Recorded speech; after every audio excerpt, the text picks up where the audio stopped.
Good evening and welcome to North Richland Hills City Council meeting work session. It is 5:30 and I'm calling the Monday, May 27, 2025 City Council work session to order. A quorum of the City Council is present. The meeting has been duly posted in accordance with Texas Open Meetings Act of the Texas Government Code. Items listed for discussion of the work session agenda provide an opportunity for the City Council to discuss the items and receive information from staff. The City Council will not take action on any items listed in the discussion during the work session. Any members of the public wishing to address the Council regarding items listed in the work session agenda may do so during the public comments portion of the regular meeting. Going to the first item, we'll discuss items of the regular meeting. First, I'm giving the Council an opportunity to ask any questions of the items on the regular agenda that the Council has not had a clarification at this time. Does anybody have any questions on things that are on the agenda? Nope. Okay, moving right along. Review the State Comptroller Transparency Stars Program. Trudy Lewis.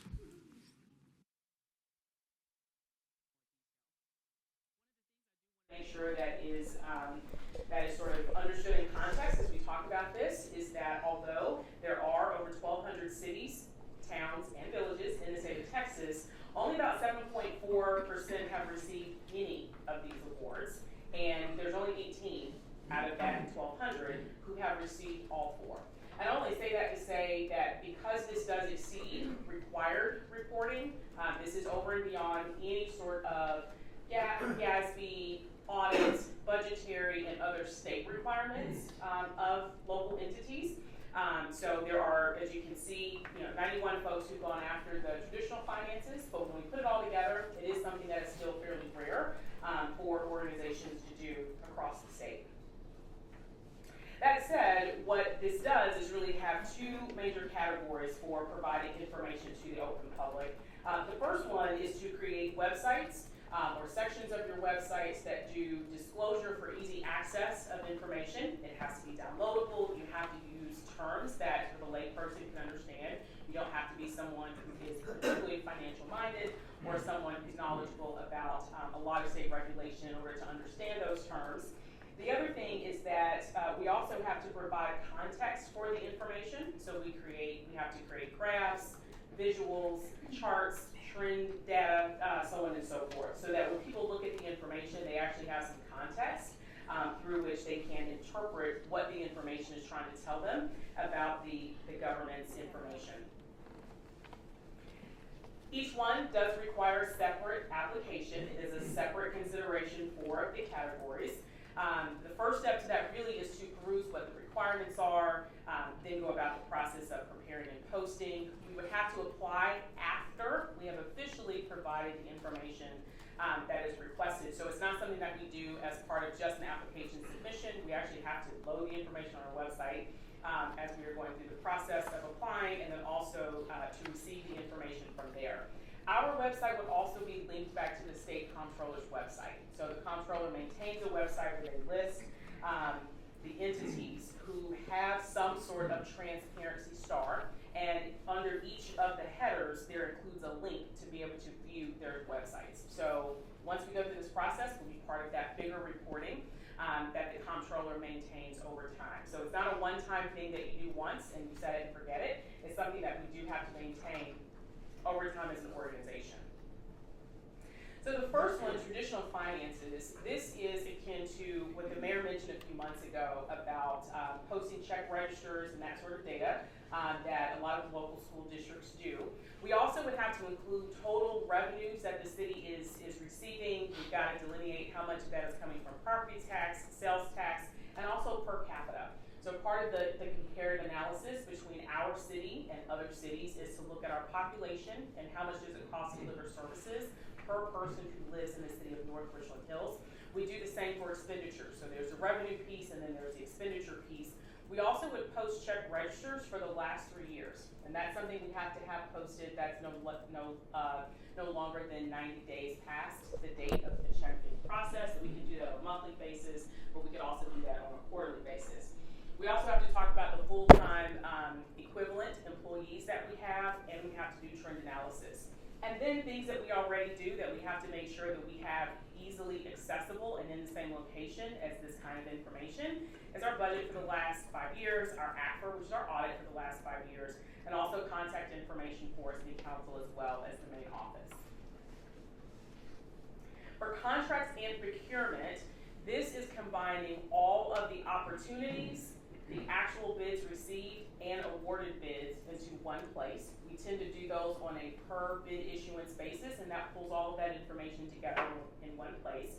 We also would have to do some trend analysis, and we've also got to post in one place then contracts, vendor registration forms, as well as vendor check registers. So as you can see, it's a lot of data that would, ordinarily people might have to mine a little bit to find it in different parts of our website, but this would have it all under one umbrella.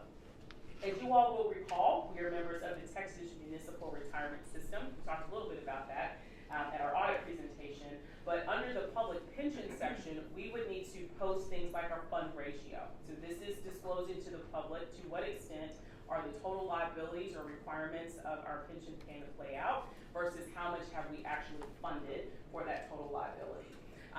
Again, we ourselves are not managing TMRS. We pay in a rate based on their actuarial analysis, but because we do have a requirement as a member to fund that, this is part of the disclosure. There are some cities and governmental entities that are not part of that kind of pension. So you may have heard in the past, other cities, we won't name them, but other cities who may have had challenges with some pension systems over time, and so creating this is to capture not just those who are members of TMRS, but those who are not members as well. And then finally, we have debt obligations. So this is looking at total outstanding debt. Again, it's looking at that difference between what is supported by our taxes, i.e. our property taxes, versus those that's supported by revenue. One small example would be if we're issuing debt to support a water park project, that's paid for from that revenue as opposed to from property taxes. It's also looking at historical bond election information, trend analysis, our issuance list, which is how we describe when we have gone to voters and they have authorized for a bond to happen. That's what we call our issuances, our tax rates, and also our overall debt report. This is a screenshot of a debt obligation page. So this is actually our data. We have put this together as we are working on gathering what is necessary for us to file for the awards. We've already started the process internally. So we've not posted this out onto the website yet. This is a hidden portion of our site. But as you all can see, this is an example of the kind of information that we would need to provide to the public so that people are aware of where we are in debt issuance. You can see how it's got trending information over the last several years. Again, information like total outstanding debt as a total and total in terms of the per capita amount.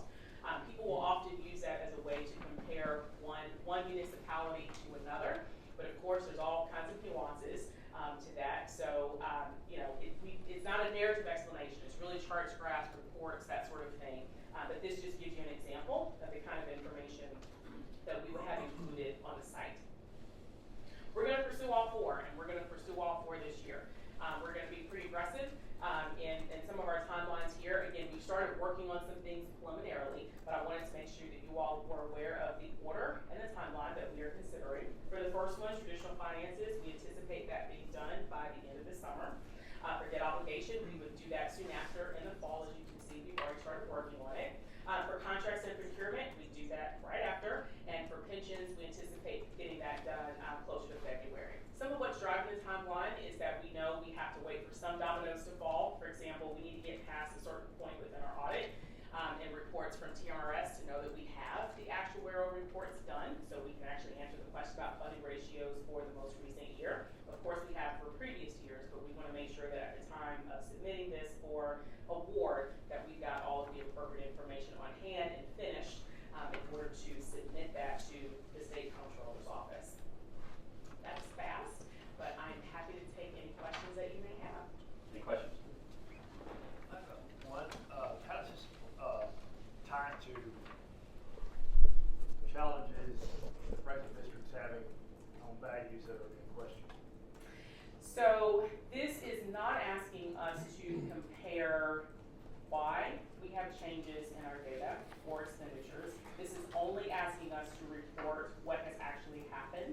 Our budget, of course, is, for the current year at the time of adoption, it is our projected expenses and revenue for the year. But any past numbers from actual expenditures, past information about actual revenues, that is just reported as a figure without explaining why we've had changes in that over time. I think this is really just trying to make sure we disclose to the public in a way that's maybe easier for people to find that kind of information, because without it, people may have to look through several places, several different documents for the open records request. But it is not looking on a per type of revenue basis and explanation for changes.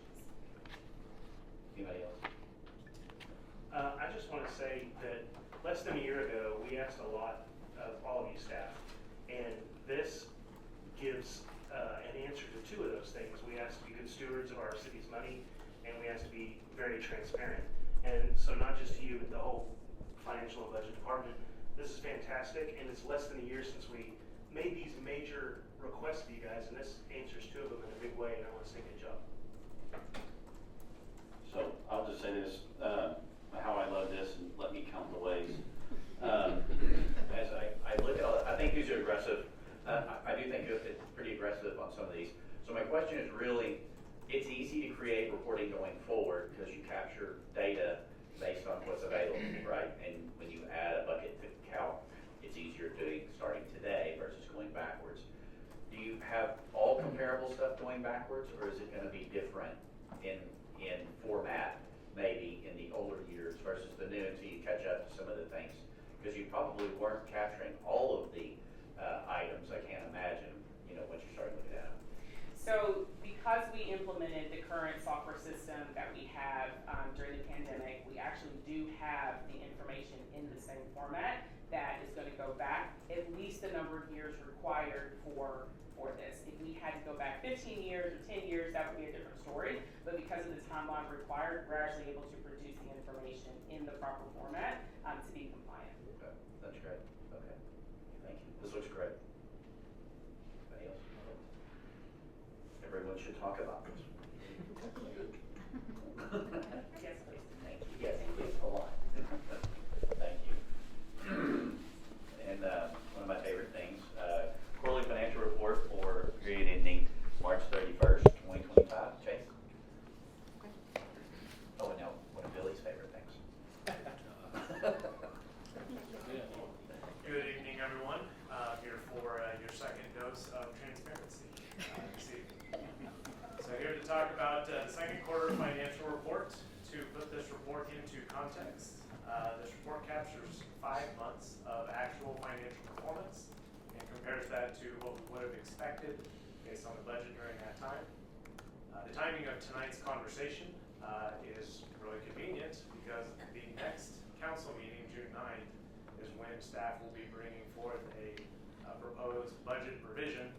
And that budget revision is put together based off of what we've seen so far this fiscal year. It's an opportunity for us to look at those actuals and course correct where necessary. If we zoom out and look at the report as a whole, I want to summarize our performance by saying that overall, actuals are in line with what we would have expected at this point. Having said that, there are a few notes. First, property tax is a challenge. I'll get into that in a few minutes. Sales tax performance so far this fiscal year has been strong, but it may be weakening. I want to highlight some other revenues that are performing well, and then end with a conversation about vacancy savings that we have realized so far this fiscal year that are partially offset by overtime usage. So, very high level, very simplistic view, property tax revenue is a product of certified values multiplied by tax rate. However, it's not quite that simple. There are a few different entities responsible for the different pieces at play here. The city of North Richland Hills is solely responsible for setting the tax rate. Tarrant County is responsible for collecting the tax revenue. But as we're all familiar now, the Tarrant Appraisal District is responsible for certified values. While those certified values are in theory certified and final in July, we know that in practice that is not in fact the final answer. a number of things can continue to play out after certification that end up ultimately affecting tax revenue.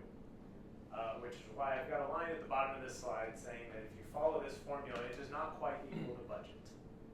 If we follow this formula, we take into account a discount, if you will, based off of what we think is going to happen after that adoption process as certified values continue to change. We call these uncollectible taxes. There's a number of reasons that what we would have expected to receive in revenue may not actually match what happens. That could be as simple as a resident paying late or not paying at all. It could be due to a resolution of protest or an ARB case after certified values are provided. And is often the case what we see, especially with larger commercial properties, a lawsuit may be resolved far after those certified values have been received by the city. When we look historically, the uncollectible tax rate, essentially the discount of what we would have expected, is typically around 1.5%. And historically, the city has built that into our budget process so that we're not surprised. In 2024, you can see that that rate did increase to 2.8%. So in preparation for that, when we adopted the current year's budget, we upped our assumption to 2%, thinking, okay, we might see somewhere around 2% of our taxes be uncollected. At this point in time, we are projecting that we're going to finish the year at 4.4%, which is higher than we have seen before. So how does this translate to actual revenue figures? So our property tax projections for the current fiscal year, we planned to receive just over $41 million. It's in the adopted budget between the M&O and INS components of our property tax rate. At this point, our projection is just over $40 million for a difference of $1 million. Now that's the bad news. There's some good news. There are other related revenue streams that we have in our budget that aren't property tax collections directly, but they're related. One of those items being delinquent taxes. These are people paying for past due tax bills. If folks pay late, they also pay penalty and interest. And then recalculation liability, that is a whole conversation in and of itself, but that has to do with cash flow between us and Tarrant County, who collects taxes on our behalf. All three of those accounts are doing far better than we anticipated when we adopted the budget. You put all of these accounts together, we are actually net positive on the whole across our budget. So why even talk about this? Given the conversations in the community and amongst council about Tarrant appraisal districts and the changes and protests and everything about property tax, I did feel it was important to point out what we're seeing within this major revenue source, which can help inform future conversations as we delve further into the budget development process for next fiscal year. Next line that I want to talk about is Chase, yes. we'll just pause for a second. So yes, so as Chase said, kind of put a pin in that conversation because we're going to get into this a little bit more with the revised budget, and then we'll be bringing to you a preliminary budget discussion of different things we're looking at the end of June. And so this, as taxpayers, we're all grateful for the reduction in property taxes and all of that. I'm a taxpayer myself, so we're grateful for that. And the protests are decided quickly and usually favorably these days, and there are a lot of those happening, and that's great. On the other side of that, things cost money. And so on the city, when you put your city manager hat on, you put your city council hat on, that's going to have an impact on our revenues moving forward. And so we are already looking at that and making those adjustments in the revised budget, but also as we go forward in the preliminary budget and how we're thinking of our revenues. So this is of concern in that it will create. Last year we were able to do some things that we're probably not going to be able to do this year. So I'll just put it like that. All right, thank you,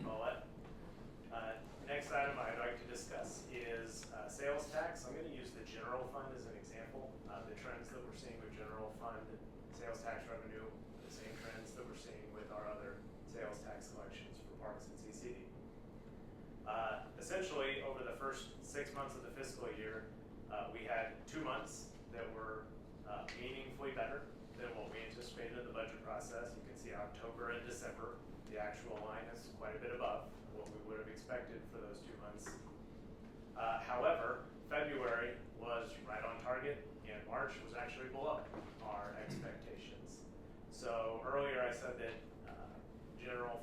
sales tax performance had been strong, but potentially weakening. It's those results from February and March that lead us to the latter half of that statement, something that we want to monitor moving forward. Also prepared a projection for sales tax, comparing what we have for the adopted budget within the 3 funds that receive sales tax. The projection overall, across those 3 funds, we are anticipating about $319,000 in additional sales tax revenue compared to what we adopted. Just so you know, our projection methodology is essentially to take credit for what we've seen over the first 6 months, and then assume that the remaining 6 months will follow budget. I want to highlight a few additional other revenue developments. A few of these are good stories here. Municipal court fines adopted at just over $1 million. Projection is 1.5. Building, electrical, and plumbing permits are all doing better than expected. And then the final item, credit card offset. This was a new initiative that was built into the adopted budget, where the city was essentially able to, or was going to defer the costs that we pay for credit card transactions to the customers of ours who are responsible for those transactions. However, that program initiative will not be implemented this fiscal year. Staff is preparing that for later this summer. So the revenue that we had plugged in to offset those credit card transactions, in reality, will be set to 0 this fiscal year across all of the city's funds for a budget loss of $563,000. Final item I wanted to touch on is, as you can imagine, so far this fiscal year we've not been fully staffed, which has resulted in both salary savings as well as some increased overtime expenditures to make up for the labor hours lost by those vacancies. I'm not going to touch on every single one of these funds, but using the general fund as an example, what we've seen so far this fiscal year is approximately $945,000 in salary savings, which equates to about 11.3 full-time positions. Within the general fund, we are utilizing overtime faster than anticipated to the tune of $406,000. So on the whole, we're still coming out, I guess, ahead, if you will, from a budget perspective because of vacancies and overtime. But these are the trends and observations we're seeing across the city organization as a whole. That concludes my presentation this evening. Happy to answer any questions. Any questions? Nice job. That's good. Thanks, sir. Thank you. Next item, compliant court update presentation. Stephanie, wherever you are. Wait.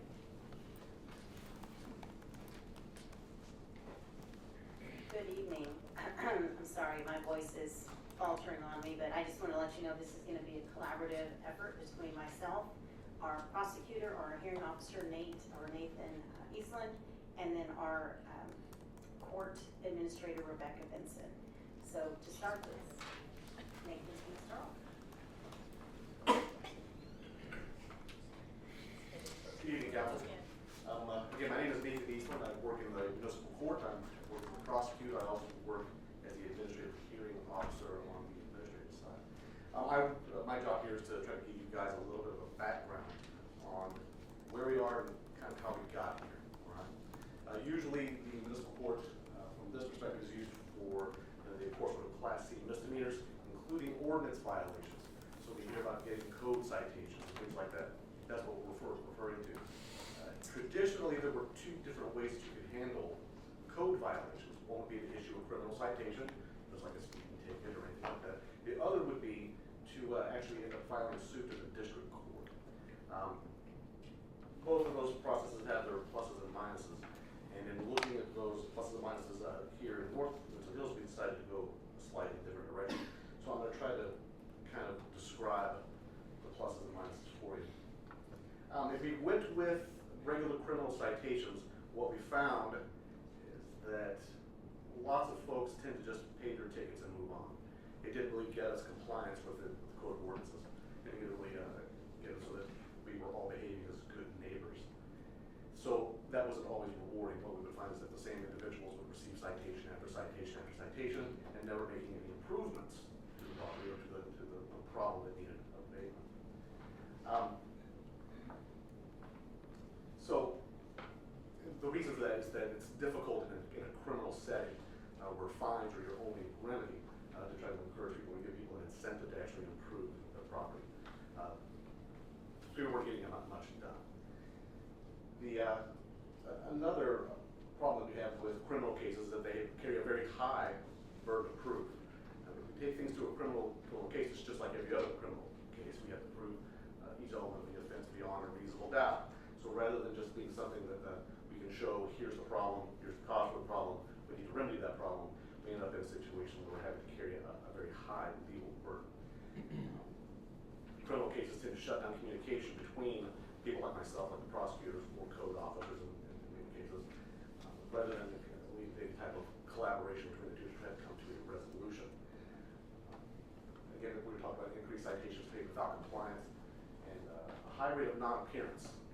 Texas has kind of a strange, at least on an American standard, kind of a strange approach to these low-level fine-only offenses, and that if you don't appear for court, well then we put out warrants to arrest people.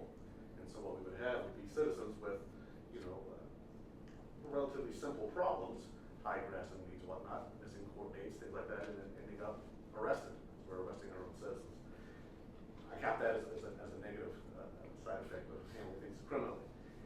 On the other end, again, still speaking traditionally, what we could do is we could file suit.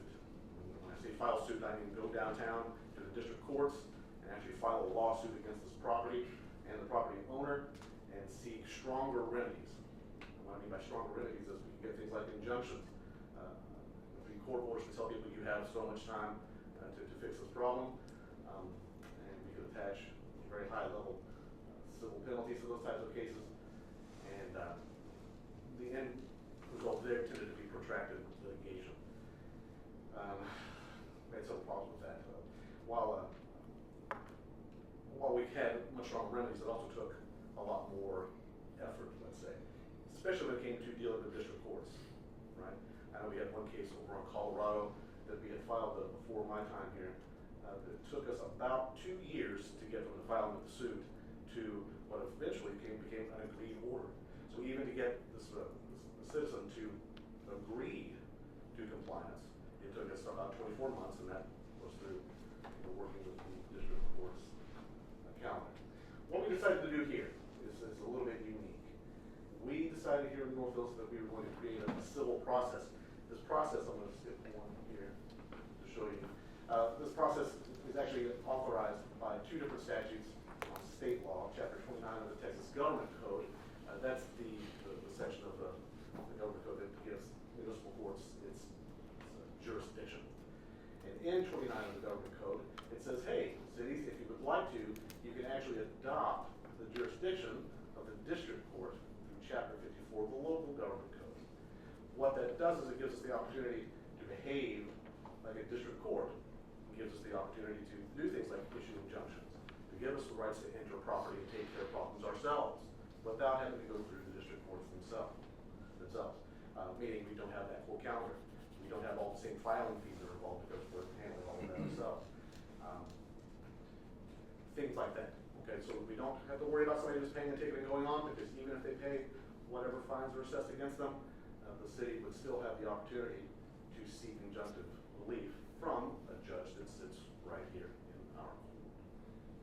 So we combine those two things together, and we established an ordinance back in 2023 that set up a few different processes. that generally works here is that we will have code officers or other departments can actually issue these administrative citations as well, bring them into court, and the court will then process it through to set for a hearing. Once the hearing has happened, that would be my part of that process. I would actually hear those cases and make assessments of fines and order compliance in different ways of whatever needs to be fixed or that it be fixed. And then that would be backed up by a sitting judge who happens to be here with us this evening. I'm sure that you're going to get to speak with them soon. For enforcement options, now the sitting judge then can actually order things that the administrative officer cannot. He can order the injunctions that we spoke of before. If someone needs to have an automobile removed from the property, the judge can actually tell this individual, after I tell them, in order to come into compliance, you must remove this automobile and pay your fines and costs. If they don't actually do that, well, then I can go see Judge Whalen and ask him to issue an injunctive order, telling them, you have until such date to remove this vehicle. And if you do not, I'm going to authorize the city to enter the property and remove the vehicle for you. So I think we can see the benefit of that approach as opposed to writing multiple criminal citations. Just so that you understand what's up here, the ordinance also authorized the issuance of local rules and standing orders that Judge Whalen has signed up for us there, and gives us plays out the roles between myself as the hearing officer and the judge. This right here is just kind of a brief outline of what the process actually looks like that we have set up with our ordinances here. So, when a citizen receives a citation, they have some choices to make. They can meet with the case manager, which is a staff member in the municipal court, to talk about what their options might be as far as paying fines or whether or not they want to move forward. They can challenge the administrative citation that was issued by the whichever enforcement department has issued it, or they can do absolutely nothing. If they do each one of those, then you'll see some other options for them. Meeting with the case manager, they can understand payment and versus non-compliance with someone sitting there. Right? This is what we're talking about, the collaborative approach. With someone sitting there who's not the hearing officer, who's not the code officer, and telling them, well, here's how the system works, and sit down and explain it to them. Here's what happens if you pay, and what's going to happen if you don't come into compliance with the reason why you receive the citation. When they challenge the administrative citation, they can request an administrative hearing. Again, this would be the part that I would play. The individuals would come to me. We'd have the enforcement officer on one side of the table, telling me what they see that's wrong, providing me evidence of that, showing me all the proper notices have been given, and things like that, so that the jurisdiction of the court can be exercised lawfully. And on the other side would be the respondent talking about why they need more time, what the problem is, what's going on there. And then I can try to come to some type of resolution through a finding of liability or of not liable. Generally, I'll find things not liable if I find that, provisions that aren't protective of due process come into play, right? By accident, usually. But, or I'll find the liable saying that everything has gone into play the way that it's supposed to be protective of the interests and the rights of the citizen. However, they have failed to meet their burden. After that finding liable, I will issue an order with assessment of fines and costs in compliance with the ordinances, and then tell them, here's what you have to do to commit compliance within that order. After that, the respondent, being the citizen, could be set for a compliance hearing. If usually you'll see these compliance hearings when people say, well, I need so many days in order to come into compliance with the code, or they have financial challenges that might make it impossible for them to afford the types of compliance that's required. And so I will give them another date to come back and show me what progress you made before an assessment is made. So that's what that section is about. They can also file an appeal. Those appeals are, again, heard by the judge in the administrative court, Judge Whalen.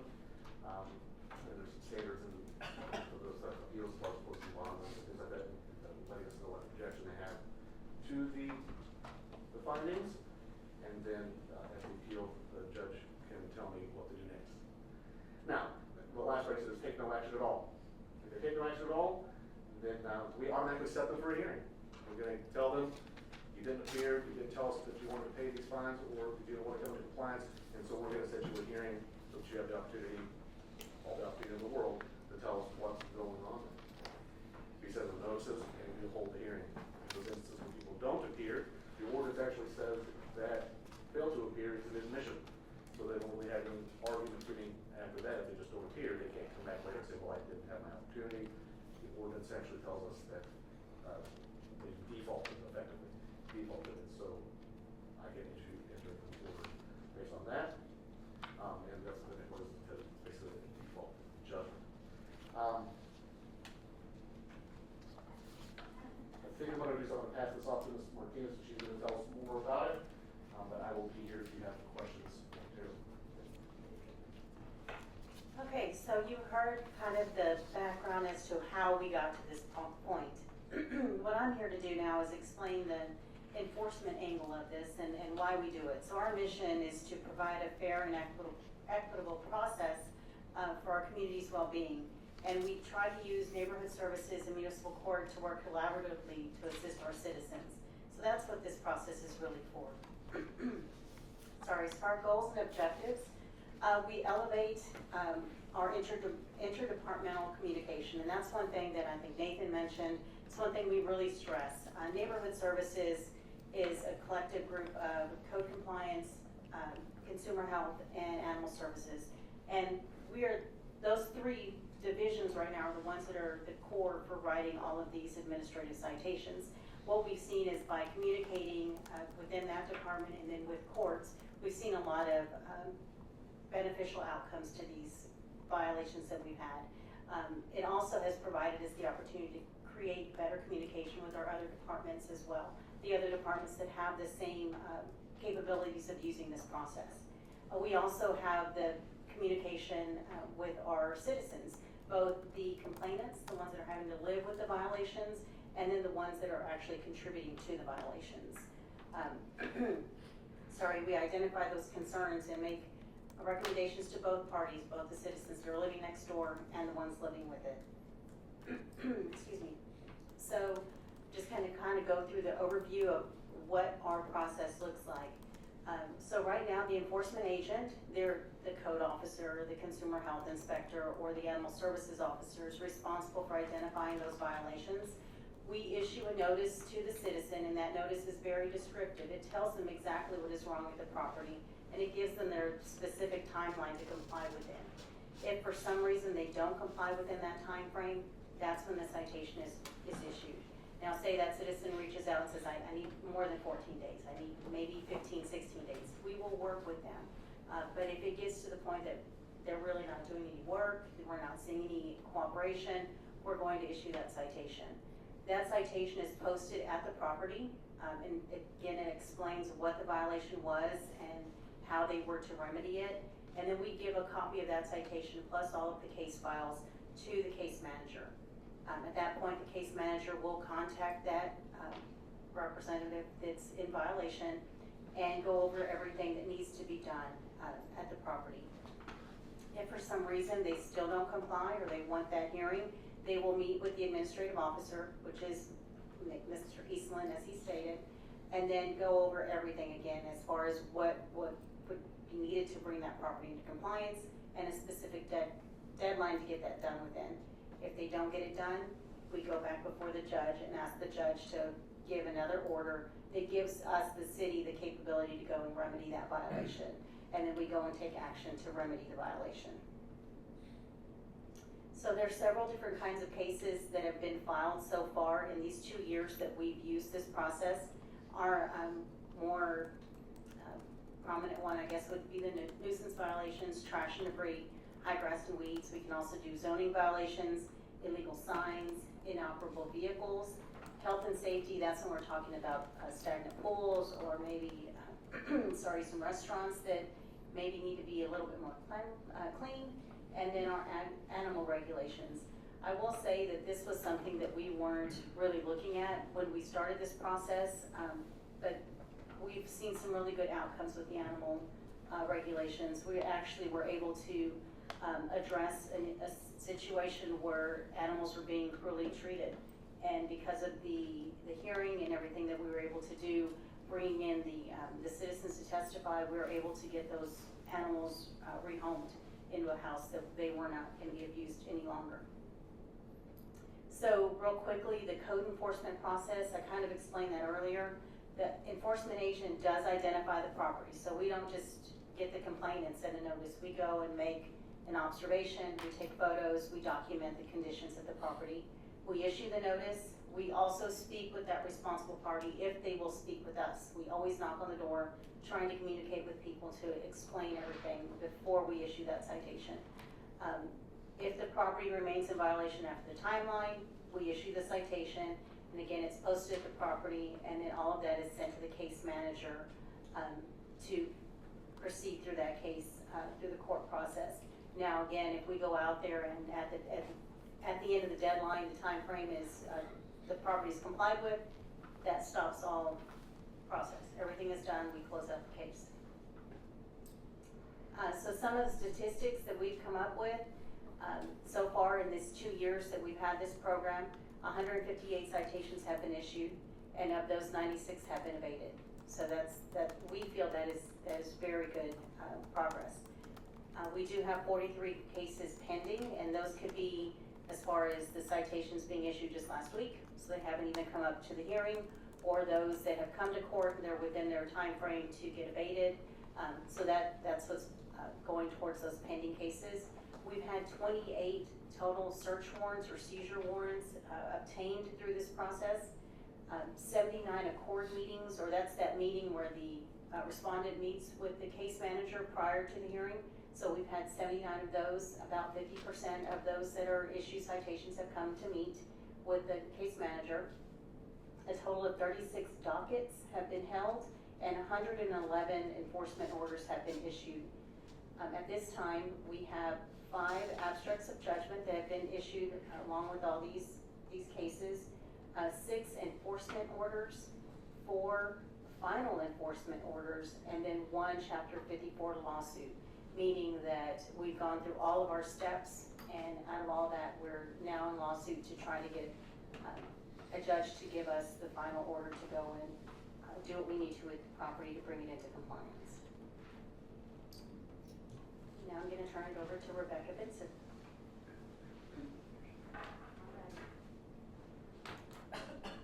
Okay, as the court administrator, my role involves providing operational alignment for this division, managing its operational budget, and supporting the case manager, administrative hearing officer, the judge, and our collaborative departments and agencies.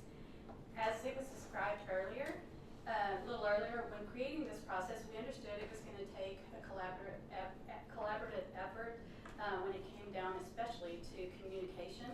And so in our design process, we knew the case manager would play a vital role in this process and typically would be the first point of contact for the city, even after the initial contact attempts that were made by enforcement agents.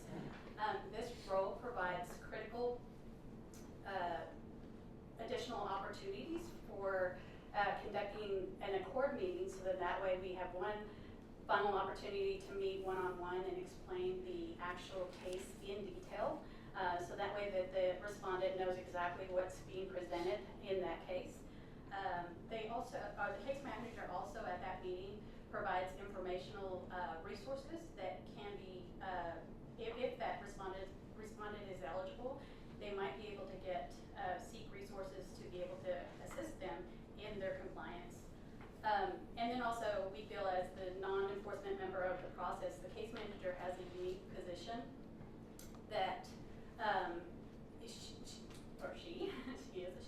she acts as a liaison between enforcement staff and the respondent, improving overall communication and cooperation.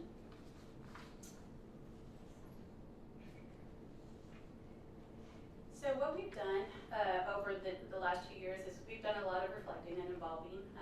There's things that we started out with, and then we, of course, we kind of changed up a little bit just to understand the process as it was going along. So we know it takes a village. Some of the things that we evolved in is enhancing accessibility. What we found is that a lot of our respondents were challenged with transportation and some work-life balance issues. And so what we did was we ended up changing our platform or in-person hearings to a virtual platform to give them more accessibility so that they can come in that form. We found a lot of success in that. Also corporations, you know, there's a lot of cases that are filed against corporations and they're able to come in virtually. And so we're able to see a lot of appearances with that process. What we did find is some unexpected discoveries. We refined our standard process, which was, the standard was code enforcement that was that we first initially started with. And so to better suit animal regulation, we specifically implemented a hearing where an actual complainant testifies. So what this does is it ensures that we get first-hand knowledge, and that's what is presented during the hearing. So just kind of in our first attempt at a hearing, this approach supported direct communication and resolution with the respondent and complaining witness, who are neighbors. They just didn't know each other. They are neighbors. So at the end of the hearing, they ended up exchanging phone numbers to ensure that they had a direct line to each other, just in case the violation was to reoccur. They had that communication that they had. Another thing is that collaborative communication that Stephanie had mentioned. We enhanced cross-departmental understanding by identifying some communication gaps that we had. We also optimized team deadlines, and what that meant is that we're continuing to refine our collaborative workflows, and it's mindful that each team member operates under strict deadlines and timelines, crucial to the success of this process. And so, since it's extremely important in cases like where notice of violation, notice of citation, and notice of hearing, all of those have specific deadlines and timelines. They are sensitive, and any missteps could negatively affect a case's final disposition. So we're very mindful of that, and of course, as we bring on more enforcement agents, such as planning or permitting departments, we're able to kind of adjust and accommodate some of their filing timelines as well. That is it. So did you have any questions? Anybody have any questions? I've got a couple comment questions. First of all, you guys handled one that I had brought to you, and it looks great. And it was just the one request, and you made contact, and it wasn't what we thought it might be. And the issue was cleaned up immediately. And it's been an eyesore for quite a while, but you did a great job on it. Everything was good. My other question is,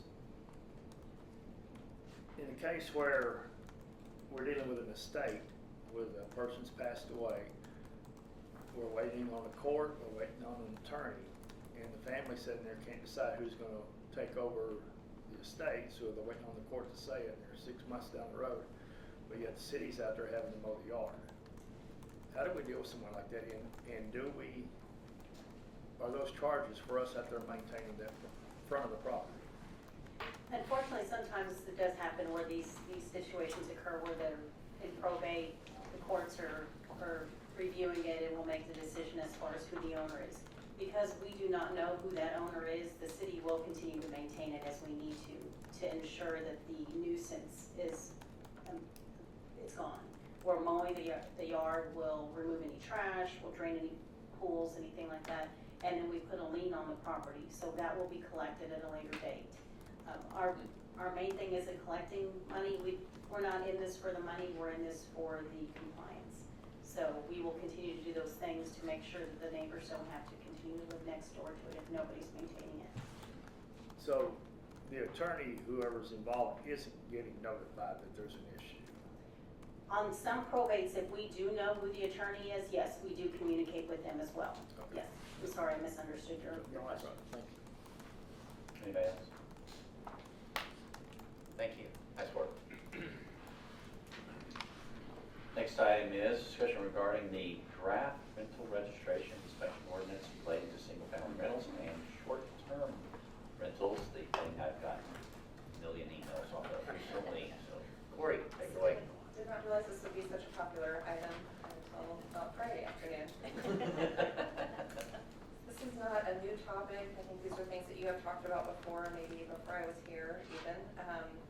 When we get into the presentation, I'm going to start with the single-family rental program, which I think you're all pretty familiar with. A few months ago, there was a work session on this topic, and there was some desire expressed to make a few changes, and so that's all that is proposed in this piece of the presentation tonight, at least. So our current program requirements for single-family rentals, and single-family really applies to anything up to a fourplex, and then townhomes as well as what we define in that single-family category. We do require a city inspection at the initial time of registration, and then anytime there's a change in tenancy. There are a couple of exceptions to that, but they're listed at the bottom there. If you have a tenant change within 1 year of the previous inspection, then you don't have to get another inspection that quickly. And then we have this odd additional exception that if the home enters rental market in effort to prevent foreclosure, doesn't require inspection for that initial tenant. The current program, the proposed program requirements would pretty much leave in place what we have on the books today, with the exception of an addition for two things. One, for an exception for owners to participate in a self-certification process, which was something that was expressed, I think, in one of the previous meetings, to not have a city inspection required every time there's a tenant change for those landlords or owners that are typically keeping up their properties well and they haven't had major issues with the city. So the way that we proposed in this draft, the owner would, if they're eligible to participate in a self-certification process, that's one exception. The other new piece that's added in, kind of along the same line, if it's a new home that received its first certificate of occupancy within 5 years, it's a new home that's been constructed within 5 years, we typically don't see as much deterioration on the property or any of these major life safety issues that we do in some older homes. So those homes would be exempt from that initial city inspection requirement. So self-certification process, eligibility here, and I'll get into a little bit what would be involved in that process as well, but the way that you would qualify to be an eligible owner for this process, the first time that you register with the city, we would perform the inspection. We would come out and do the first inspection, one of the building inspectors would conduct that. Then on tenant changes or renewals, the owner would be able to be eligible for self-certification if they had not received more than one substantiated complaint from the tenant. We did include the substantiated in there because we know that sometimes there are complaints that are not really legitimate to a life safety issue, so those would not remove somebody's eligibility for self-certification. And then additionally, if they've not had more than one code violation notice that's been issued by the city, and even if there was only one, that one issue would have had to been brought into compliance. So we can't have an outstanding, pending code compliance issue while they're applying for the self-certification. The process that would work, we still would have an owner register with us annually to make sure that we know the appropriate contact for them, if they've had any tenant changes or any other information that we need to list in the registration. And then we would provide them a checklist that they would have to sign off on, both the tenant and the owner. So if you've ever rented a home or an apartment or in your life, and you may have had a checklist to sign off on, it would be signed by both parties, the tenant and the owner. This checklist list is not going to be to that level of what you might have pictured for that. It's not looking for aesthetic things. It is really looking for more of those life safety or kind of really just substandard building issues. In fact, the references to this are actually listed in the substandard building section of our Code of Ordinances. It's these big, high priority items. We want to make sure the electrical wiring is safe in the home, that it has hot water, that there are, appropriate modes of egress, that sort of thing. So we're not looking at any of the aesthetic peeling paint and that sort of thing in this inspection process, but these life safety issues to make sure that the home is safe for the tenants. So this is the fun part. Does anybody have any questions on the single family rental portion before we get into this? Any questions? No, but before we go into this, I need to clarify with the attorney. I've got 3 customers who have about 6 to 8 houses apiece in the city that are short-term rental. Do I need to be participating in this?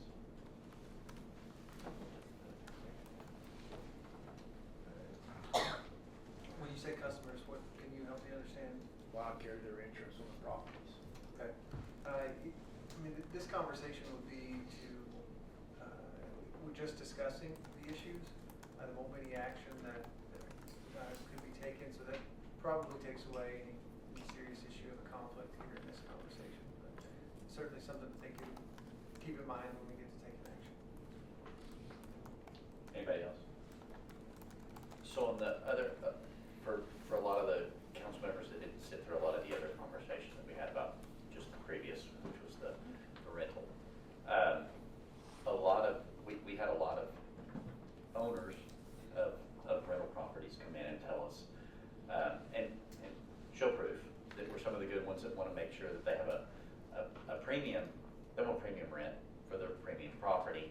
And so, you know, they've been through as many as 14 inspections without any issues, but had multiple times where they had 2 and 3 lost days of rent because we were waiting on a cycle to come back, you know, to look at it. So it's really what we're trying to accommodate, and shifting the resources from our inspectors going to places like that they're just going through a perfunctory process, to spending more of their time to move over to properties that actually need attention, because there are some of those out there, obviously. So anyway, that was the goal of what the first part of the conversation is, just trying to get y'all up to speed since you didn't sit through the multiple conversations about this before now. I think, and one of the additional pieces, I don't want to speak too much to it because I don't want to get anything wrong, but I believe the code allows right now for a building official to allow people to move in even if there are some things remaining, as long as they're not critical life safety things for about 60 days. And so I think that they're able to use that a little bit more, or they have opted to use that a little bit more now to just try to get people in the homes more quickly. Terrific, thank you. So for the next piece, the short-term rental registration program, this was, I will say initially, we drafted this for what are the neighborhood protections and things that we can put in place to try to help mitigate any of the nuisances or other issues that are caused by short-term rentals within the city. I believe it's been expressed, we've received some communication, we've heard some discussions that there may be a desire to move forward with a little bit more restrictions in terms of where in the city or what types of areas in the city that the short-term rentals might want to be, you might want those to be allowed. So I will cover all of that and we can kind of figure out the best path forward based on what your desires are. So initially, to start, I guess, with the registration program, regardless of where you might want to allow short-term rentals in the city, it's probably a good idea to require a registration process so that we know who the owners are, we can set some restrictions in place, and make sure that we can really monitor, especially those problem properties that seem to pop up from time to time. The way that this ordinance draft is written, we would require registration and inspection upon initial registration, similar to the single-family rentals. But then on top of that, we would inspect at the time of complaints, and that could be a complaint from a tenant or a renter, could be a complaint from a neighbor. We also would have the right to inspect up to once per quarter on any of the short-term rentals, just due to the nature of a lot of people in and out over time. There's just that option there, not a requirement, but option for the inspectors to inspect those up to once per quarter. And then, again, we talked about the self-certification process for single-family rentals. That would not apply as proposed to a short-term rental. Some of the common complaints that we hear from short-term rentals here and in any city where they exist are parking, noise, 15 people in a home that should only have 6 or whatever it might be. And so the way that we have the ordinance drafted right now would limit all parking to the garage and driveway. No on-street parking would be allowed for the short-term rental renters. The only exception is if you have an owner who's renting out a room in their home. If they're in an area where they're allowed to park on the street, they would still be allowed the owner to park on the street.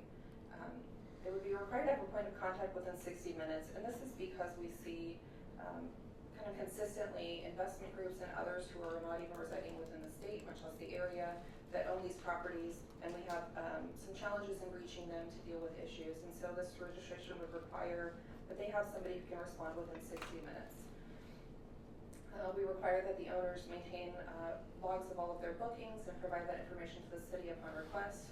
That is for insurance that they are paying appropriately their hotel occupancy taxes on those properties. We've set a maximum occupancy calculation of 2 people per bedroom plus 1. We require or disallow them from posting any signage outside. We don't want it to look like a business, that, you know, this is a residence and it shouldn't have any advertising for the short-term rental on the outside of the property. if you've seen short-term rental listings, sometimes that have tents, campers, whatever it might be for people to sleep in on the property, this would disallow any of that. It would only be for the actual residential structure that would be allowed as a short-term rental. And then a requirement to post certain required information in the home. This may seem administrative or maybe a little bit too detailed, but it's really important to have a notice inside the home that allows the people who have rented the home to see in big letters right when they walk in that they may be in violation of city ordinance if they are not following all these things, not just the owner, but also those who are renting the property. So we would give them information on trash schedule, quiet hours, emergency contact information, the property address. Really, just some people don't know that right away if they have an emergency, so just a requirement to post that inside the home. Any of the things that I just mentioned on the previous slides, if there's not compliance with those things, that would constitute a violation. So if they're putting trash out in the middle of the week when they've had a rental and it's not the appropriate trash day, it's a violation. If we have somebody that says they can respond within 60 minutes and they don't when we have an issue, that's a violation. So anything that was listed on the previous slides, if they're caught listing their rental with more than what's allowed in the occupancy calculation, that would be a violation. The way the ordinance is drafted, it does allow for us to revoke a permit if they have consistent violations. And it also prevents them from reapplying for at least 1 year if the permit is revoked. So I'm going to go through a few of these on some of the other cities that are kind of often referenced. There are a lot of cities that have different regulations for short-term rentals, including some of the nearby communities. We kind of see across the board a little bit of everything. Some that don't really regulate, some that, I'm sorry, go ahead. Corey, I just wanted to clarify, so the reason that we're kind of having a discussion about the zoning districts and zoning restrictions related to the short-term rentals is this is specifically what we've been watching move through the courts. So the other things that Corey has already said, we've already considered in a draft ordinance and talked with the council about. Those are already allowed. We enforce most of those against our single-family properties anyway. So this part of it, I asked Corey to kind of compare. These are the ordinances that we've been following. I think most, if not all of these, have now been held up in the court process on their zoning restrictions. And so now this is where we're wanting to kind of get the council's input and feedback. Corey's going to run through some of what we would propose in terms of the zoning restrictions for our own city, and then a discussion. Now, understand that when you include the zoning restrictions, then any draft ordinance will then have to go through P&Z first, because you're going to end up changing some of the information in the use table and also probably in the text, depending on how you look at it. So I know before the council's talked about some public input on that. So one of the things we want you to think about is, do you want to just utilize the public hearings required at P&Z and council when we go through this, if you include zoning restrictions, or do you want to have some additional public input opportunities before you consider a final ordinance? So I'm sorry, Corey, I just wanted to clarify why this is handled a little bit differently, but these are the things we've been watching through the courts. Let me also say, just as we walked around knocking on doors, and I'll just say whether it's Carson Court area or it's up by the Davis, Boulevard where the senior living closest, there's a few homes there. There's one off Maplewood that I know of. I mean, there's several different ones that are short-term rentals.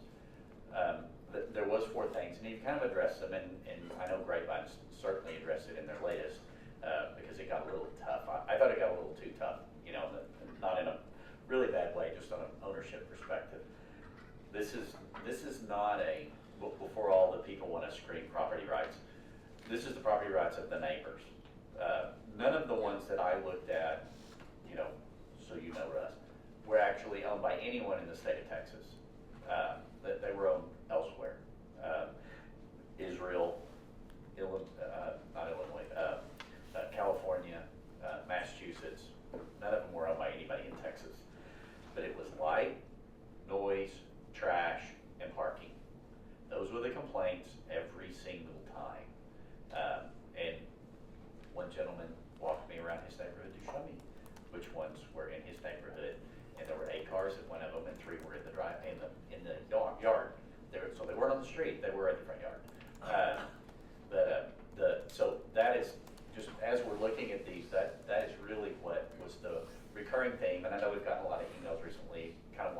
lines as well. And trying to curb some of those, especially in residential areas, is I think a good thing, but please, go right ahead. And that's kind of along the line of what a lot of these cities have worked through. We do have a lot of your, nearby neighborhood communities, Euless, Bedford, Keller, others who have registration programs with a lot of the same aspects of what we've included here in the presentation tonight. But these four are kind of the ones that seem to pop up quite a bit in conversations on this topic, at least in this area that everybody's familiar with. Grapevine used to have an outright ban. That's no longer allowed by the legislature in Texas, and so they revised that somewhat. They actually only allow short-term rentals in multifamily complexes. They do have some specific requirements about percentages within those, so that if they have vacant units in the complex, they may be able to listen for short-term rentals. It's kind of a unique approach to this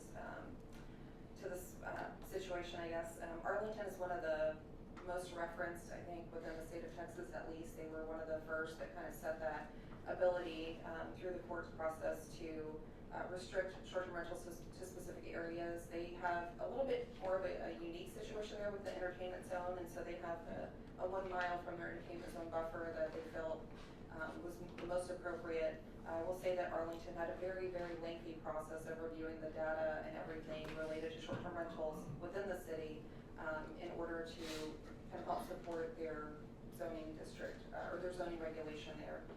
Plano also went through a pretty lengthy process with public hearings, a short-term rental task force, a community survey, and a bunch of other smaller aspects. And they eventually came to a point where they disallowed short-term rentals in the residential zoning districts, similar to Fort Worth. And so they do have some districts where they're available. Sometimes it's a mixed-use district. Sometimes it's more commercial districts where you may even have single-family homes that are in currently zoned commercial districts, and those might be more appropriate for short-term rentals in certain areas. So they've kind of all, in these cases at least, lean toward removal of short-term rentals from single-family neighborhoods. So that's more of a policy decision. It seemed like there maybe was some traction going that route, so we wanted to provide that information to you and kind of tell you what it would look like to go through that process here. If you were interested in moving forward with limiting short-term rentals in certain areas of the city, the first thing that we would say is our first step would be to gather more information, more data related to short-term rentals in the city. Even before or without implementing any sort of additional registration program or anything to that effect, we can work with some of the other providers that perform this service of doing the scrapes of the different registration systems and websites to try to get information on what we currently have operating in the city, since we don't have that in place. But then we would at least have a better baseline for how many do we have, where are they generally existing currently, and we can look back anecdotally because we haven't been tracking that really well in the past, but we can try to track back a little bit of where those complaints have come in, at least the ones that have come in on email complaints and stuff like that, to just kind of put our head around what we have in our current state today. We would review that information, and then one of the things that we proposed here, again, that's, as Paulette mentioned, to your discretion, most of the cities that have implemented these have had some additional public outreach even before they drafted a version of the zoning regulation. So whether that's a town hall meeting or neighborhood meetings in the communities most impacted, or whatever you really deem appropriate, we would move forward with holding that meeting or town hall session to get feedback from the residents who are really impacted today. And then we would hold the requisite public hearings at Planning and Zoning Commission and City Council if there was an actual zoning text amendment as is required by the state law. At that point, we could come back to, we would get to the point of adopting the regulations for the zoning and could adopt a registration program at the same time for, all of the other aspects of it. I think a lot of the registration program aspects may be modified slightly based on what districts they would be allowed. So if they were allowed in multifamily districts, we would have a little bit different regulations for parking because parking lots would be in play versus just parking on driveways and garages. So just little things that we would need to fine tune in the ordinance, but that would happen ideally when you have already identified where in the city you think is appropriate to have short-term rentals. If you chose not to go the route of zoning regulations and you just wanted to move forward with registration, this would be a kind of a pathway forward for that. We would just revise the ordinance based on any feedback that you have tonight, and then make all of the appropriate changes to our website, application forms, and really get into the administrative process for beginning that registration. That is all I have, but I'm happy to answer any questions that you may have or take any feedback for our next steps. Great. Quick question. So just to clarify, the state legislature has stopped us from outright banning. Is that correct? That's correct. Just make sure.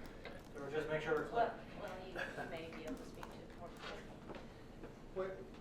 Yes, so there's, in analyzing the restrictions and in particular seeing the courts speak to what you can do and how you can regulate short-term rentals, it's clear that it's not going to be upheld for a city to adopt an outright ban of short-term rentals within a city. So we're up to either adopting a registration system or doing more in-depth analysis on trying to like pinpoint where they cannot have rentals. Is that correct? Those are the two options. I think those are the two, those are the two options that we're proposing. We're certainly open to anything else if you'd like us to, do some additional research and come back, but that's really what if there's a goal to regulate the short-term rentals, we can either regulate only through the registration program or implement the zoning piece as well. I know you say you collect more data. So do we have a basic number of how many short-term rentals are out there currently? Or is it because it's like the Wild West right now, anybody can pop it up tomorrow and we have no clue? That's fairly accurate. We're not using any sort of monitoring system currently. We've talked to some. We've actually done some listened to some presentations to kind of get a feel for what the different comfort systems could do. But until we had a direction with what the ordinance was going to regulate, or if we were even going to adopt regulations, we haven't moved forward with contracting with any of those. And in the current year budget, you did include money to purchase a registration software and monitoring for short-term rentals, which, as Corey said, we just haven't done anything with until we had some regulations. But a couple of things. So there were some state bills too that had been moving through the process that have died and don't look like they're moving. That would have said that cities couldn't regulate short-term rentals at all. So those don't look like they're going to pass unless there's some last-minute miracle in the next couple of days. But stranger things have happened, so I'm not going to say that that's not going to happen. It just doesn't look likely at this point.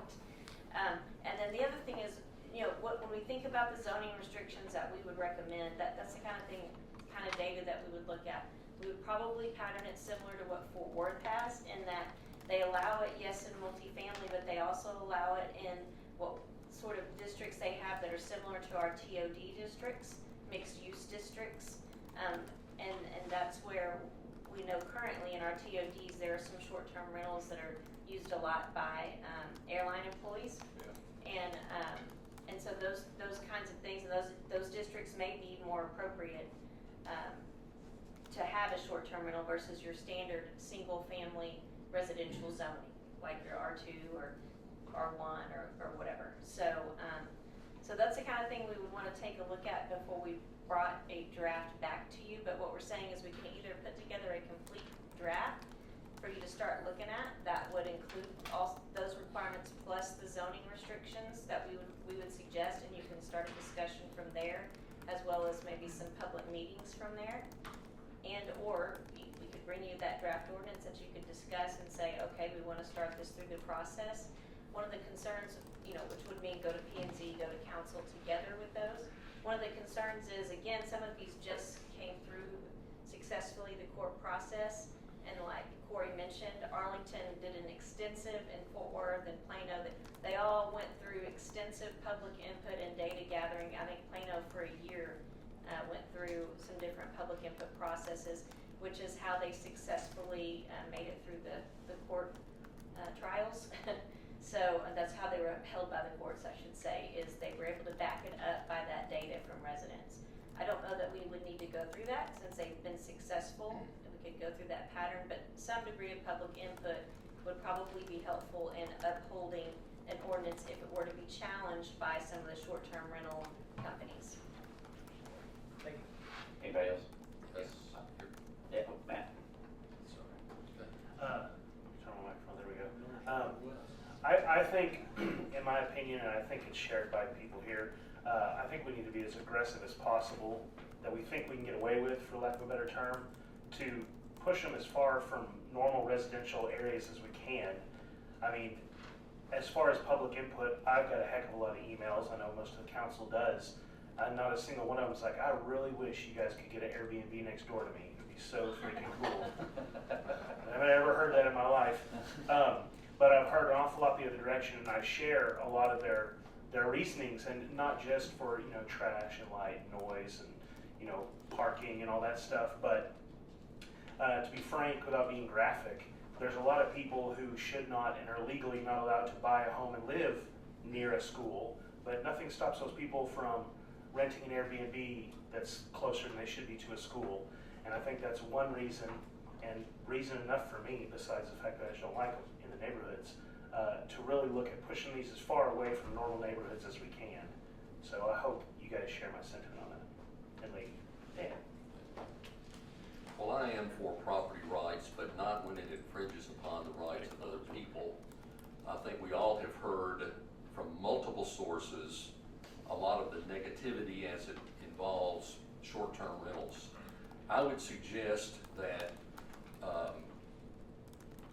that we go about, maybe you come up with some type of menu of things that we can look at, but I would say we need to be as robust as we possibly can in tapping the brakes on this and limiting it as much as possible. And we do need to keep in mind that we represent the citizens of North Richland Hills, not somebody visiting from Las Vegas. And I bet if we put it out there to a vote, I doubt that you could get 5% of people that would be for it. So my suggestion would be, whatever we get to discuss in the future, that it be as robust as possible in the area of tapping the brakes on this. Thank you. So, several things.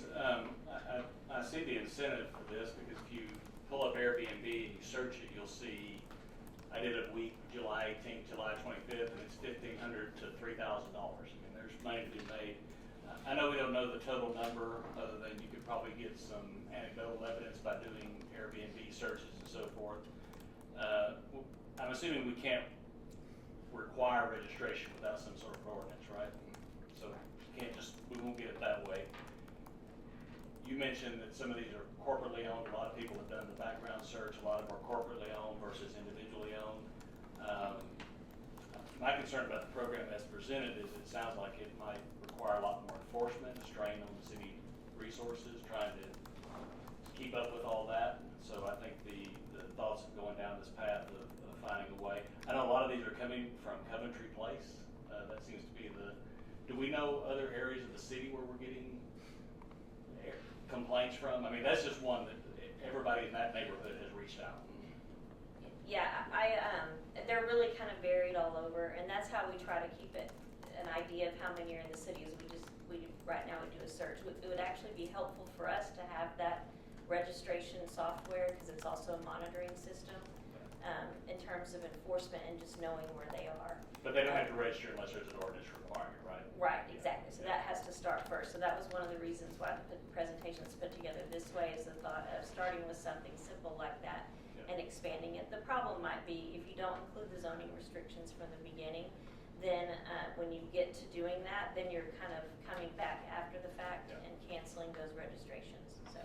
Agreed. And I think, I don't think we need to recreate the wheel on this. It sounds like there's a lot of people who've gone down this path already. I think expediting this to getting something in place as quickly as possible, because there is a fair amount of urgency, it seems, from our citizens about doing something about this. Just a reference, this graphic here was actually pulled from, I don't remember if it was Airbnb or VRBO, but you can see that they're really kind of spread out. This is kind of zoomed in, but they're fairly well spread out throughout the city. It's not that they're all congregated in one area. Yeah, no, that's where we're hearing from a lot of the people in that particular area, but yeah, I wondered if that was looked like it was a real shot. That's one night though. So what we can do is we'll put together a comprehensive draft ordinance and bring that back to the next meeting, because we're almost there. We just have to add kind of the zoning things, just to start the discussion. And that's kind of like your menu of options you were talking about. It'll include what we would recommend, and then we can discuss through what are some different ways you can handle it. Does that sound? Yes. Okay. That sounds good. So, Do and we I have consensus? Yes. Yes, me too. I agree, yes, yeah, okay. So yes on the permitting, yes on registration, yes on the hot tax, that's redundant, redundant, I guess I should. And then, I assume that you're talking in, what you're talking about then is a little digital, data gathering, so we know to hit some certain areas versus others as far as zoning wise. We do have a general idea based Okay. on complaints, and not necessarily in all the single-family areas, but that's how we're aware of ones located, say, in our transit-oriented development districts along the rail line and different things like that. Those complaints have been more about the number of people and then blocking ingress and egress. A lot of flight attendants and pilots kind of stay at these, and so more awareness of those, but yes, exactly, Mayor. So one additional piece that I think I'm skipping over a little bit in the conversation here, and I just want to make sure I understand where we all are. Do we, and yes, I agree, we've gotten a lot of public input, but should we have a period of time of public input? I mean, I'm kind of leaning towards yes and saying, I'd like people to give some feedback. I know what the feedback's going to be, because I've gotten a lot of it already. And I share the same feedback, but yes. I'd like to recommend that at least through the, when you're going through planning and zoning commission and coming to council, that even if it's mirrored during that time, that we take some effort to get information from the public and to hear from them. This is ultimately going to be a zoning decision of the council, which means it shouldn't necessarily be governed by what we do or don't want next to our home necessarily, but rather based on the zoning regulations and the proper zoning considerations under state law. 211.003 says the governing body may regulate, and it covers several items there. And I apologize, I thought that was going to be the section that had the factors that I wanted to share with you. But so I'll just point us back to there, and I think that information gathering, public input would be important to help us tie the things we're hearing from the public to those zoning criteria so that it can be supported to the courts. Can we use as part of that what we've already received in email? So I'm not requesting those people send me again. No, but I would encourage them to come out when you have an opportunity for them to appear publicly, so that they're part of that record as well. There's gonna be some here We tonight. will that certainly call me. encourage that, I believe. Yeah, but I'll tell you, the general feeling is that would you let anybody open any business right next door to me and run a business right next door to me? And that's in my residential neighborhood, right? I mean, that's kind of what the general feel is. Just to say, I'm really tired of it, because I listened to some long conversations about it while I was walking around, so. We should certainly work with Mary Sienna and make sure we publish this as much as we can as those public hearings are coming up, to try to get outside of that normal notification area, just to make sure that the whole, or sorry, there's not a notification area, it's a text amendment, but for those public hearings, to try to do what we can to push that out, to try to get more public input in the process. Okay, but are you talking about through a flash vote? I- Nobody I- wants I to. see that question. Nobody wants to review the questions beforehand. Am I correct in assuming that? Ouch. So I got, okay. All right, so thank you. I think you know exactly where we're going to go, right? I Yes. don't think our buttons are looking over. Y'all keep ignoring us, we have to. I don't see, I'm watching. I got a big red one. Well, you ain't got to go yet. No, I haven't. You were recusing yourself from this, so I wasn't even looking in your direction. No, I'm not, I wouldn't excuse it without asking. I excuse, recuse. Because well, let's go back to what I was talking about originally. When we ran for city council last year, one of the things is I didn't want more rental properties. And as I said, I've had the customers who, thankfully, we've already had these conversations, and I said, this is the direction we're headed. So thankful as they be, we went to long-term rentals, or they're selling, which nobody's been upset about it at all. One of the comments I did bring up, and I think you briefly hit it, is if we're gonna have a short-term rental, we need to have a hotel motel fee tax of some kind, if it's legal to do it. It is, that's what we talked about in the last budget. The other one is the last previous meetings, maybe a couple meetings back, with the gentleman's building townhomes. And I asked him, could you include in your HOA, if you cannot rent those properties out for the first 2 years? And I was told we were not allowed to tell people that, we're not in restrictions, but he agreed to do it. And that was one of the reasons I kept pushing that, because the rental rate, if we're serious about not doing increasing rental properties, that's about the only way we're gonna be able to do some of this stuff. And thankfully, the mom and pop style, they're not in opposition to what we're trying to do. It's the corporations that are gonna be the battle for us. So, anyway, that's it. Well, does this all directly tie to the residential inspection, the single family? Or are those separate in your mind of whether we're gonna do one versus the other, quicker or slower? So it's completely separate. The way it was Okay. drafted was so that it could all fall in one chapter in different sections, but we would just mark it as reserved and hold it for later. It's not, nothing Okay. that would hold up the single family rental. Okay, all right, thank you.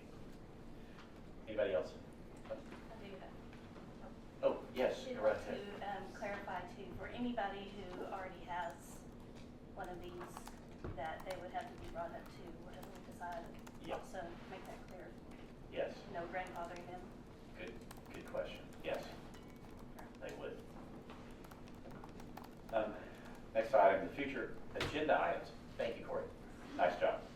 The purpose of this item is to allow City Council the opportunity to bring forward a proposal to put an item or issue they wish to discuss in a future work session agenda in accordance with the Texas Open Meetings Act. Any discussion shall be limited to the proposal to place the item on the future agenda. The council shall not vote or take any action on the items during this meeting. Council, do you have any proposals for future agenda items for the council to consider? I have one, updating the procedures not to use deputy and associate pro tem. We could discuss changing that operational item in the future. Everybody good with that? I concur. Thank you. Russ, are you good? Yeah. I was looking at it last night, I don't have a problem, I'm just saying. Yeah. But I was thinking the deputy, he's sort of the last one on the total poll, if I'm understanding correctly. It's the associate. It's the No, it's associate. Associate. Okay, Yeah. associate. See, you just By mentioned. the time you get, Go ahead. third person, you don't even have a quorum. So why do we even have the position, so. They were added for COVID. So Well, still, even that, you still have We that just, quorum. that you're okay talking about procedures changing. Oh, We're not absolutely. discussing the item. Okay. Absolutely. All right. Yes. Okay. We clearly have a consensus. Okay. I just wanted to make sure everybody knew that. All right, now, city manager report, Paulette. Thank you, Mayor. I just wanted to give you an update on two things really quickly. The efficiency audits in all three of the areas are underway, and they have already started conducting their staff interviews and those types of meetings, conducting surveys. We've already put together all the data that they need except for IT. We're just kind of getting started on that one. You know, that one we awarded a little bit later. But just so you know, it's going, and it's going well so far, and so we should have some preliminary information for you about early August. But they'll be communicating with us throughout, because they know we're also preparing the budget for next fiscal year. So there's that. And then the second thing is just to make you aware of a couple of staffing changes that have occurred in the last couple of weeks. Our IT director, Eric Von Schellman, is no longer with us. He's moving on to other opportunities. And then we have our public information officer with the police department has also moved on to other opportunities. And so you'll see that those two positions are posted. In the meantime, Amy Stevens is our interim director of IT, correct? Yes. And then, like I said, on the PIO duties for the police department specifically, of course, Mary is helping them, and they also have a couple of folks in the police department that kind of serve as backup PIOs when the PIO is out of pocket, and so they are also helping. That's it. Well, thank you. Okay, so sit back, relax.